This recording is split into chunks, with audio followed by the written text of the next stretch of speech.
Bonjour, je m'appelle Marie-Myriam Lani et je vais vous lire un extrait de Vieille fille de Marie Coq. M'éloigner des hommes, ne plus trop coucher avec eux, a été ma porte de sortie pour ne plus les subir, mais pour aussi ne pas les haïr. La question émerge aujourd'hui de savoir si l'on peut encore coucher avec l'oppresseur lorsqu'on est hétérosexuel et féministe. Je ne sais pas répondre à cette question parce que je me la pose autrement. Est-il encore possible de le faire tout en dépensant une énergie folle pour le rendre à nous-mêmes aimable?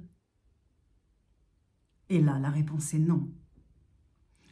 Pendant longtemps, je n'ai retenu que le premier segment de la phrase de Marguerite Duras tirée de La vie matérielle. Il faut beaucoup aimer les hommes. Beaucoup, beaucoup. Sans comprendre pourquoi ce n'était pas suffisant pour me sentir à l'aise dans une relation.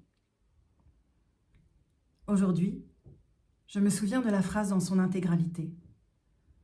Il faut beaucoup aimer les hommes. Beaucoup, beaucoup. Beaucoup les aimer pour les aimer. Sans cela, ce n'est pas possible. On ne peut pas les supporter. Nous avons appris à aimer les hommes comme on aime les enfants, à dépenser tellement d'énergie et de savoir-faire mental et émotionnel pour les cajoler, les encourager, les aimer, quelle que soit la dureté du régime auquel nous acceptons de nous soumettre pour vivre avec eux.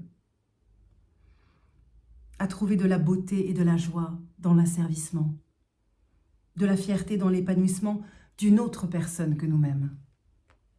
À appeler ça l'amour inconditionnel. À finir par dire ou s'entendre dire « avec tout ce que j'ai fait pour toi ». Il y a pourtant un avantage à s'abandonner plus ou moins totalement à quelqu'un d'autre que soi.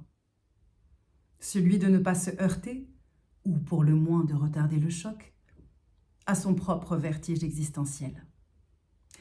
Que faire de soi quand on ne s'occupe pas d'un autre? Quand notre fonctionnement quotidien n'est pas rythmé par la logistique, les calendriers, les besoins et les privilèges considérés comme naturels de là ou des personnes avec qui on partage son appartement. On commence par se prendre une grande claque, à douter de sa propre existence. En l'absence de la validation par un regard extérieur qui atteste de votre présence et de votre utilité. À faire l'expérience de la fragilité et de l'absurdité d'une vie humaine. La suite, ici.